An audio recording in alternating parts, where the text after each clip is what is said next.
ರಾಜ್ಯದ ಬಜೆಟ್ ಮಂಡನೆ ಬಗ್ಗೆ ಮಾಜಿ ಸಿಎಂ ಬಸವರಾಜ ಬೊಮ್ಮಾಯಿ ಪ್ರತಿಕ್ರಿಯಿಸಿದ್ದಾರೆ. ಹುಬ್ಬಳ್ಳಿಯಲ್ಲಿ ಮಾತನಾಡಿದ ಅವರು, ಇದು ಅತ್ಯಂತ ನಿರಾಶಾದಾಯಕ ಬಜೆಟ್. ಕಳೆದ ಬಜೆಟ್ನಲ್ಲಿ ಮೀಸಲಿಟ್ಟಿದ್ದ ಹಣ ಇದುವರೆಗೂ ಖರ್ಚು ಮಾಡಿಲ್ಲ.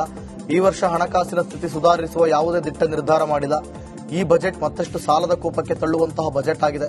ಉತ್ತರ ಕರ್ನಾಟಕಕ್ಕೆ ಪ್ರಾದೇಶಿಕ ಸಮತೋಲನ ಮಾಡುವ ಕೆಲಸ ಮಾಡಿಲ್ಲ. ಕಿತ್ತೂರು ಕರ್ನಾಟಕಕ್ಕೆ ಇದು ಶೂನ್ಯ ಬಜೆಟ್. ಉತ್ತರ ಕರ್ನಾಟಕ, ಕಲ್ಯಾಣ ಕರ್ನಾಟಕಕ್ಕೆ ಬಜೆಟ್ನಿಂದ ಯಾವುದೇ ಕೊಡುಗೆ ಇಲ್ಲ ಅಂದರು.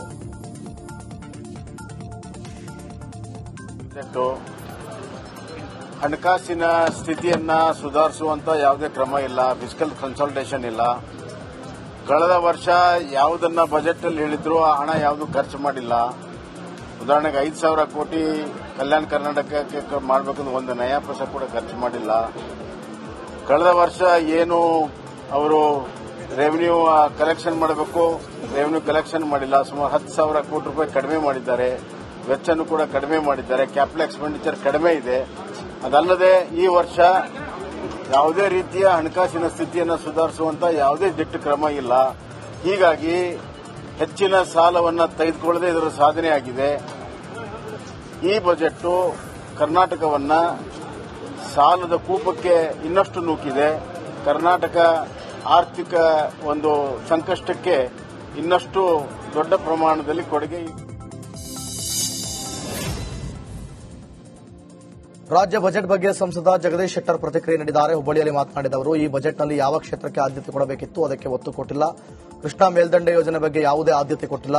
ಇವರ ಮೂಲ ಉದ್ದೇಶ ಸಾಲ ಮಾಡೋದು. ನೀರಾವರಿ ಅಭಿವೃದ್ಧಿ ಬಗ್ಗೆ ಯಾವುದೇ ಒತ್ತು ಕೊಡದೆ ಬಜೆಟ್ ಮಂಡನೆ ಮಾಡಿದ್ದಾರೆ. ಒಟ್ಟು 7.50 ಲಕ್ಷ ಕೋಟಿ ರಾಜ್ಯದ ಜನರ ಮೇಲೆ ಸಾಲ ಹೇರಿದ್ದಾರೆ. ಆರ್ಥಿಕ ಆಡಳಿತ ವ್ಯವಸ್ಥೆಯಲ್ಲಿ ಸಿದ್ದರಾಮಯ್ಯ ಸಂಪೂರ್ಣ ವಿಫಲರಾಗಿದ್ದಾರೆ. ಅಲ್ಪಸಂಖ್ಯಾತರ ತುಷ್ಟೀಕರಣ ಮುಂದುವರೆಸಿದ್ದಾರೆ. ಇದು ಮುಸ್ಲಿಮರ ಪರವಾದ ಬಜೆಟ್ ಅಲ್ಲದೆ ಕೆಐಎಡಿಬಿಯಲ್ಲಿ ಮುಸ್ಲಿಮರಿಗೆ ಮೀಸಲಾತಿ ಕೊಡುತ್ತಿದ್ದಾರೆ. ಇದು ಹಿಂದೂಗಳಿಗೆ ಮೋಸ ಹಾಗೂ ದ್ರೋಹ ಮಾಡುವಂತಹ ಬಜೆಟ್ ಆಗಿದೆ ಎಂದರು. ಈ ರಾಜ್ಯದ ಬಜೆಟ್ ಎಷ್ಟು ನೋಡಿದ್ರೆ ನೀರಾವರಿಗೆ ಸಂಬಂಧಪಟ್ಟಂತೆ ಬರೀ 22,000 ಕೋಟಿ ಇಡೀ ರಾಜ್ಯದ ಬಜೆಟ್ ಇದು. ಹೀಗಾಗಿ ಇದು ನೀರಾವರಿಗೆ ಆದ್ಯತೆ ಕೊಟ್ಟಿಲ್ಲ. ಉತ್ತರ ಕರ್ನಾಟಕ ಭಾಗದ ಯಾವುದೇ ಅಭಿವೃದ್ಧಿ ಕೆಲಸ ಕಾರ್ಯಗಳಿಗೆ ಹಣ ಇಲ್ಲ. ಮತ್ತು ಅಷ್ಟೇ ಅಲ್ಲ, ಇವರ ಮೂಲ ಉದ್ದೇಶ ಅತಿ ಹೆಚ್ಚು ಸಾಲ ಮಾಡುವಂಥದ್ದು. ಗ್ಯಾರಂಟಿ ಯೋಜನೆಗೂ ಹಣ ವಿನಿಯೋಗ ಆಗ್ತಾ ಇದೆ, ಅವನು ಮುಂದುವರಿಸಿದ್ದಾರೆ. ಮತ್ತು ಅತಿ ಹೆಚ್ಚು ಸಾಲ ಬಹುಶಃ ಇವತ್ತು ಈ ಒಂದು ಬಜೆಟ್ ಮುಖಾಂತರ ಈ ವರ್ಷದಲ್ಲಿ 1,20,000 ಕೋಟಿಯಷ್ಟು ಅವರು ಸಾಲ ಮಾಡ್ತಾ ಇದ್ದಾರೆ. ಮತ್ತು ಇಲ್ಲಿವರೆಗೆ ಒಟ್ಟು 7.5 ಲಕ್ಷ ಕೋಟಿ ನಮ್ಮ ರಾಜ್ಯದ ಜನತೆ ಮೇಲೆ ಸಾಲದ ಭಾರ ಇದೆ. ಇಷ್ಟು ದೊಡ್ಡ ಪ್ರಮಾಣದಲ್ಲಿ ಸಾಲ ಮಾಡಿದಂಥ ಮುಖ್ಯಮಂತ್ರಿ ಯಾರಾದರೂ ಇದ್ರೆ ಅದು ಸಿದ್ದರಾಮಯ್ಯನವರು. ಹಣಕಾಸು ಇಲಾಖೆ ನಿರ್ವಹಣೆ, ಎಫಿಷಿಯನ್ಸಿ ಮತ್ತು ಅತ್ಯಧಿಕ ಬಜೆಟ್ಗಳನ್ನು ಮಂಡನೆ ಮಾಡಿದಂಥ ಬಿರುದನ್ನು ತೆಗೆದುಕೊಂಡಂಥ ಸಿದ್ದರಾಮಯ್ಯನವರು. ಬಿಜೆಪಿ ಎಂಎಲ್ಸಿ ಸಿಟಿ ರವಿ ಕೂಡ ರಾಜ್ಯದ ಬಜೆಟ್ ಬಗ್ಗೆ ಪ್ರತಿಕ್ರಿಯಿಸಿದ್ದಾರೆ. ಇಷ್ಟು ಬಜೆಟ್ ಯಾರು ಮಂಡಿಸಿರಲಿಲ್ಲ, ಅವರಿಗೆ ಅವಕಾಶ ಸಿಕ್ಕಿದೆ. ಕಳೆದ ಸಾರಿ 3,22,000 ಕೋಟಿ ವೆಚ್ಚ ಮಾಡ್ತೀವಿ ಎಂದರು. ಇದುವರೆಗೆ ಖರ್ಚು ಮಾಡಿದ್ದು 1,75,000 ಕೋಟಿ ಮಾತ್ರ. ಮಾರ್ಚ್ ಮುಗಿಯೋಕೆ ಇನ್ನು 20 ದಿನ ಇದೆ. ಅಷ್ಟರಲ್ಲಿ ಉಳಿದ ಹಣ ಖರ್ಚು ಮಾಡ್ತಾರಂತ ಪ್ರಶ್ನಿಸಿದ್ರು. 4 ಕೋಟಿ ರೂಪಾಯಿ ಬಜೆಟ್ನಲ್ಲಿ 1 ಲಕ್ಷಕ್ಕೂ ಅಧಿಕ ಸಾಲ ತೋರಿಸಿದ್ದಾರೆ. ಸಾಲ ಮಾಡಿ ಮೂಲಸೌಕರ್ಯ ಅಭಿವೃದ್ಧಿ ಮಾಡಿದ್ರೆ ಸಾಲ ತೀರಿಸುವುದು ಸುಲಭ ಎಂದರು. ಅಲ್ಲದೆ ರಾಜ್ಯದ ಜನತೆಗೆ ಬೆಲೆ ಏರಿಕೆ ಬರೆ ಹಾಕಿದ್ದಾರೆ. ಇದರಿಂದ ಇಡೀ ರಾಜ್ಯಕ್ಕೆ ಸಾಲದ ಹೊರೆಯಾಗಿದೆ ಅಂತ ಕಿಡಿಕಾರಿದ್ರು. 16 ಬಜೆಟ್ ಮಂಡಿಸಿದ ದಾಖಲೆ ನಮ್ಮ ಮುಖ್ಯಮಂತ್ರಿ ಸಿದ್ದರಾಮಯ್ಯನವರದು. ದೇವರು ಇಷ್ಟು ಅವಕಾಶವನ್ನ ಬೇರೆ ರಾಜಕಾರಣಿಗಳಿಗೆ ಕೊಟ್ಟಿಲ್ಲ. ಅಷ್ಟು ಅಪೂರ್ವವಾಗಿರುವಂತಹ ಅವಕಾಶವನ್ನು ಕೊಟ್ಟಿದ್ದಾರೆ. ಬಜೆಟ್ನಲ್ಲಿ ಏನ್ ಹೇಳಿದಾರೋ, ಎಷ್ಟು ಅನುಷ್ಠಾನ ಮಾಡ್ತಾರೋ ಅನ್ನೋದನ್ನ ಹಿಂದಿನ ಬಜೆಟ್ ನೋಡಿದ್ರೆ ಮಾತ್ರ ಗೊತ್ತಾಗೋದು. ನೋಡಿ, ಕಳೆದ ಸಾರಿ 3,22,000 ಕೋಟಿ ರೂಪಾಯಿನ ಅವರು ವೆಚ್ಚ ಮಾಡ್ತೀವಿ ಅಂತ ಹೇಳಿದ್ರು ಬೇರೆ ಬೇರೆ ಯೋಜನೆಗಳಿಗೆ. ಅಂದರೆ ಬಂಡವಾಳ ವೆಚ್ಚ ಮತ್ತು ಕಮಿಟೆಡ್ ಎಕ್ಸ್ಪೆಂಡಿಚರ್ ಎರಡೂ ಸೇರಿ ಇದುವರೆಗೂ ಖರ್ಚು ಮಾಡಿರೋದು 1,75,000 ಕೋಟಿ. ಇನ್ನು ಮಾರ್ಚ್ 30ಕ್ಕೆ ಇನ್ನೆಷ್ಟು. ಪರಿಷತ್ ಸದಸ್ಯ ಸಿಟಿ ರವಿ ಟೆಂಪಲ್ ರನ್ ನಡೆಸಿದ್ದಾರೆ. ಬೆಳಗಾವಿಯ ಸವದತ್ತಿಯ ಶ್ರೀ ರೇಣುಕಾ ಯಲ್ಲಮ್ಮ ದೇವಿ ದೇವಸ್ಥಾನಕ್ಕೆ ದಂಪತಿ ಸಮೇತ ಭೇಟಿ ಕೊಟ್ಟು ಪೂಜೆ ಸಲ್ಲಿಸಿದರು. ದೇಗುಲದ ಆಡಳಿತ ಮಂಡಳಿ ಸಿಟಿ ರವಿ ದಂಪತಿಗೆ ಶಾಲು ಹೊದಿಸಿ ಸತ್ಕರಿಸಿತು. ಚಳಿಗಾಲದ ಅಧಿವೇಶನ ನಂತರ ಸಿಟಿ ರವಿ ಮೊದಲ ಬಾರಿಗೆ ಬೆಳಗಾವಿ ಪ್ರವಾಸ ಕೈಗೊಂಡಿದ್ದಾರೆ. ಇಂದು ಕಪಿಲೇಶ್ವರ ದೇವಸ್ಥಾನದಲ್ಲಿ ವಿಶೇಷ ಪೂಜೆ ಸಲ್ಲಿಸಿದ್ದು, ಬಳಿಕ ಸಂಗೊಳ್ಳಿ ರಾಯಣ್ಣನ ಸಮಾಧಿ ಸ್ಥಳ ಸೇರಿದಂತೆ ಹಲವು ಕಾರ್ಯಕ್ರಮಗಳಲ್ಲಿ ಭಾಗಿಯಾಗಲಿದ್ದಾರೆ.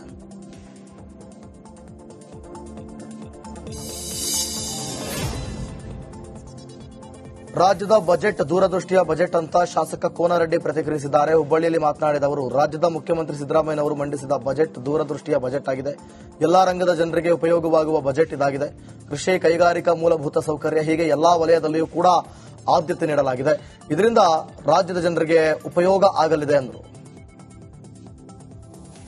ಸಿದ್ದರಾಮಯ್ಯನವರು 16ನೇ ಬಜೆಟ್ ಮಂಡನೆ ಮಾಡಿದ್ರೆ ತನ್ನದೇ ಆದಂತಹ ತೂಕದ ಮೇಲೆ ಇಂಥ ವ್ಯವಸ್ಥೆಯಲ್ಲಿ ಸರಿದೂಗಿಸ್ತಕ್ಕಂಥ ಪ್ರಯತ್ನ ಮಾಡ್ಯಾರ ಮತ್ತು ಒಳ್ಳೆ ರೀತಿ ಬಜೆಟ್ ಕೊಟ್ಟರು ಅಂತ ಎಲ್ಲರೂ ಮಾತಾಡ್ತಾ ಇದ್ದಾರೆ. ನಾವು ಅದಕ್ಕೇನು ಅನ್ನಂಗಿಲ್ಲ, ಮಾದರಿ ಕೆಲಸ ಮಾಡ್ರೆ ಅನುಮತಿ ಕೊಡು ಅಂತ ಕೇಳಿಲ್ಲ. ಅದಕ್ಕೆ ಅನುಮತಿ ಕೊಟ್ಟರೆ ಸ್ಟಾರ್ಟ್ ಮಾಡ್ತೀವಿ ಅಂತ ಹೇಳಿವಿ. ನೀವು ಕೃಷಿ ಪತ್ತ ಕೊಡ್ತೇವೆ ಅಂತ ಹೇಳಿವಿ, ಕೃಷಿಕ ರೈತರು ಕೊಡ್ತೇವೆ ಅಂತ ಹೇಳಿವಿ. ರೈತರಿಗಿಂತ ಸಾಕಷ್ಟು ವಿಚಾರಗಳನ್ನ ಹೇಳಿವಲ್ಲ. ಯಾರು ನಾವು ಈಗಾಗಲೇ ಇದು ಟೆಂಡರ್ ಕರೆದು ವರ್ಕ್ ಆರ್ಡರ್ ಕೊಟ್ಟಿವಿ. ಬಜೆಟ್ ಅಲ್ಲಿ ದುಡ್ಡು ಇದೆ, ಅದಕ್ಕೆ ಲಾಸ್ಟ್ ಟೈಮ್ ರಿಸರ್ವ್ ಆಗಿದೆ. ಅದು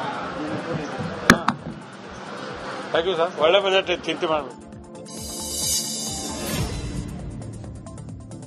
ಬಜೆಟ್ ವಿರುದ್ಧ ರಾಜ್ಯಸಭಾ ಸದಸ್ಯ ನಾರಾಯಣ ಸಾಬಾಂಡಗೆ ಕಿಡಿಕಾರಿದ್ದಾರೆ. ಬಾಗಲಕೋಟೆಯಲ್ಲಿ ಮಾತನಾಡಿದ ಅವರು, ರಾಜ್ಯ ಸರ್ಕಾರ ರಂಜಾನ್ ಹಬ್ಬದ ಇಫ್ತಾರ್ ಕೂಟದ ಔತಣವನ್ನ ಪೂರ್ಣವಾಗಿ ಕೊಟ್ಟಿದೆ. ಅಲ್ಪಸಂಖ್ಯಾತರ ಹೆಸರಿನಲ್ಲಿ ಮುಸಲ್ಮಾನರಿಗೆ ಅನುದಾನ ಕೊಟ್ಟಿದ್ದನ್ನ ನೋಡಿದ್ರೆ ಇದು ಮುಸಲ್ಮಾನರ ಸರ್ಕಾರ ಅನ್ನೋದು ಮತ್ತೊಮ್ಮೆ ಖಾತ್ರಿಯಾಗಿದೆ. ರಾಹುಲ್ ಗಾಂಧಿ ಹೇಳಿದಂತೆ ಇನ್ನೊಮ್ಮೆ ಇದು ಮುಸಲ್ಮಾನರ ಸರ್ಕಾರ ಅನ್ನೋದನ್ನು ದೃಢಪಡಿಸಿದ್ದಾರೆ ಎಂದರು. ಬಾಗಲಕೋಟೆಯ ಕೆಲ ಕಾಲೇಜುಗಳಿಗೆ 10 ವರ್ಷಗಳ ಹಿಂದೆಯೇ ಘೋಷಣೆ ಮಾಡಿದ್ರು. ಇವತ್ತಿನವರೆಗೂ ₹1 ಅನುದಾನ ಬಿಡುಗಡೆಯಾಗಿಲ್ಲ. ಈ ಮೂಲಕ ರಾಜ್ಯದ ಜನರ ವಿಶ್ವಾಸ ಕಳೆದುಕೊಂಡಿದ್ದಾರೆ. ರಾಜ್ಯದಲ್ಲಿ ಅಭಿವೃದ್ಧಿ ಶೂನ್ಯವಾಗಿದೆ. ತಾರತಮ್ಯ ಮಾಡಿ ಅಲ್ಪಸಂಖ್ಯಾತರ ಹೆಸರಿನಲ್ಲಿ ಬಜೆಟ್ ಮಂಡನೆಯಾಗಿದೆ ಅಂತ ಕಿಡಿಕಾರಿದರು. ಕಾಂಗ್ರೆಸ್ ಸರ್ಕಾರ ಈ ಸಾರಿ ಮುಸಲ್ಮಾನ್ ಬಾಂಧವರಿಗೆ ರಂಜಾನದ ಇಫ್ತಿಹಾರ ಕೂಟದ ಔತಣವನ್ನು ಪೂರ್ಣವಾಗಿ ಕೊಟ್ಟಿದೆ.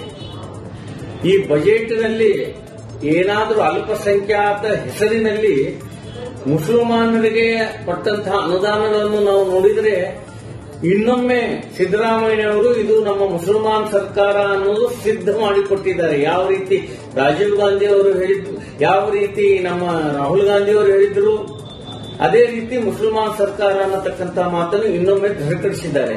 ಯಾಕೆಂತಂದ್ರೆ ವಿಜಯಪುರ ಜಿಲ್ಲೆ ಸಿಂದಗಿ ಪಟ್ಟಣದ ವಕ್ಫ್ ಖಬರಸ್ತಾನ್ ಜಾಗದಲ್ಲಿ ನಡೆಯುತ್ತಿದ್ದ ಅಕ್ರಮ ಕಾಂಪ್ಲೆಕ್ಸ್ ನಿರ್ಮಾಣಕ್ಕೆ ಬ್ರೇಕ್ ಬಿದ್ದಿದೆ.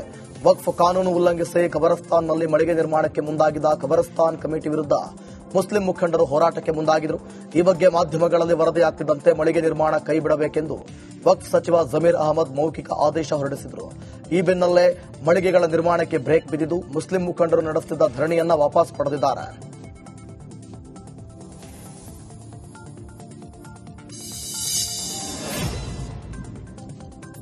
ವಿಜಯಪುರ ಕೋರ್ಟ್ನಿಂದ ಮಹತ್ವದ ತೀರ್ಪು ಬಿಡುಗಡೆಯಾಗಿದೆ. ಅಪ್ರಾಪ್ತನಿಗೆ ಬೈಕ್ ನೀಡಿದ ಮಾಲೀಕನಿಗೆ ನ್ಯಾಯಾಲಯ ₹26,500 ದಂಡ ವಿಧಿಸಿದೆ.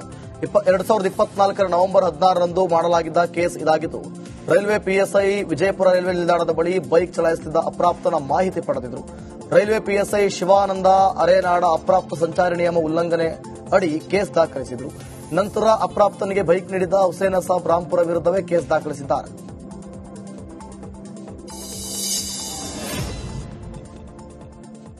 ಹಾವೇರಿಯ ಕೈ ಶಾಸಕರ ಮನೆ ಮುಂದೆ ಕಳ್ಳರು ಕೈಚಳಕ ತೋರಿಸಿದ್ದಾರೆ. ಕಾರ್ನ ಹಿಂಬದಿ ಗ್ಲಾಸ್ ಒಡೆದು ಖದೀಮರು 33 ಲಕ್ಷ ಹಣ ಕದ್ದು ಪರಾರಿಯಾಗಿದ್ದಾರೆ.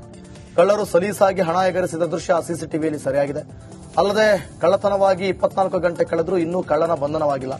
ಶಾಸಕರ ಮನೆ ಮುಂದೆ ಈ ರೀತಿಯಾದರೆ ಜನಸಾಮಾನ್ಯರ ಪಾಡೇನು ಎಂಬ ಪ್ರಶ್ನೆ ಉದ್ಭವಿಸಿದೆ.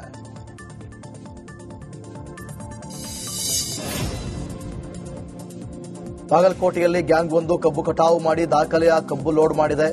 ಬುದ್ನಿ ಪುಯ್ಯಂ ಗ್ರಾಮದ ಮಾಳಪ್ಪ ಪೂಜಾರಿ ತಂಡ ದಾಖಲೆ ಬರೆದಿದೆ. 18 ಜನರ ತಂಡ 24 ಗಂಟೆಯಲ್ಲಿ 28 ಟ್ರ್ಯಾಕ್ಟರ್ ಡಬ್ಬಿಗಳನ್ನು ಲೋಡ್ ಮಾಡಿದೆ. ಸುಮಾರು 280 ರಿಂದ 300 ಟನ್ ಕಬ್ಬು ಲೋಡ್ ಮಾಡಿ ದಾಖಲೆ ಸೃಷ್ಟಿಸಿದೆ. ಮಾತನಾಡಿದ ಅವರು, ಮಾಗಡಿ ತಾಲೂಕು ಆಸ್ಪತ್ರೆ ಮೇಲ್ದರ್ಜೆಗೆ ಅನುದಾನ ಘೋಷಣೆಯಾಗಿದೆ. ಬರೀ ಕಟ್ಟಡಗಳಿಂದ ಉತ್ತಮ ಚಿಕಿತ್ಸೆ ಕೊಡಲು ಸಾಧ್ಯವಿಲ್ಲ. ವೈದ್ಯರು ಹಾಗೂ ಸಿಬ್ಬಂದಿ ನೇಮಕ ಮಾಡಬೇಕು ಅಂತ ಬೇಸರ ಹೊರಹಾಕಿದರು. ರಾಜ್ಯಾದ್ಯಂತ ಆಸ್ಪತ್ರೆಗಳಲ್ಲಿ ಸಿಬ್ಬಂದಿ ಕೊರತೆ ಇದೆ. ಬರೀ ಕಟ್ಟಡ ಕಟ್ಟಿ ಸಿಬ್ಬಂದಿ ಉಪಕರಣ ಇಲ್ಲ ಅಂದ್ರೆ ಉತ್ತಮ ಚಿಕಿತ್ಸೆ ಕೊಡಲು ಸಾಧ್ಯವಿಲ್ಲ. ಬಜೆಟ್ನಲ್ಲಿ ಇದಕ್ಕೆ ಹೆಚ್ಚು ಒತ್ತು ನೀಡಬೇಕಿತ್ತು ಅಂತ ಅಸಮಾಧಾನ ವ್ಯಕ್ತಪಡಿಸಿದರು. ಮಾಗಡಿ ಇಲ್ಲಿ ಇರತಕ್ಕಂಥ ಆಸ್ಪತ್ರೆಯನ್ನ ಮೇಲ್ದರ್ಜೆಗೆ ಏರ್ಪಾಡು ಮಾಡಲಿಕ್ಕೆ ಘೋಷಣೆ ಮಾಡಿದ್ದಾರೆ ಅಂತ ಗೊತ್ತಾಯಿತು. ಅದು ಒಂದು ಒಳ್ಳೆಯ ವಿಚಾರ. ಆದರೆ ಬಹಳ ಮುಖ್ಯವಾದದ್ದು, ಬರೀ ಕಟ್ಟಡಗಳಿಂದಲೇ ನಾವು ಉತ್ತಮವಾದ ಚಿಕಿತ್ಸೆಯನ್ನು ಕೊಡಲಿಕ್ಕೆ ಸಾಧ್ಯ ಇಲ್ಲ. ಬಹಳ ಮುಖ್ಯವಾದದ್ದು ನಾವು ಹೆಚ್ಚು ಸಿಬ್ಬಂದಿಗಳು ಅಂದರೆ doctors, nurses, technician, supporting staff ಕೊಡಬೇಕು. ಕೇವಲ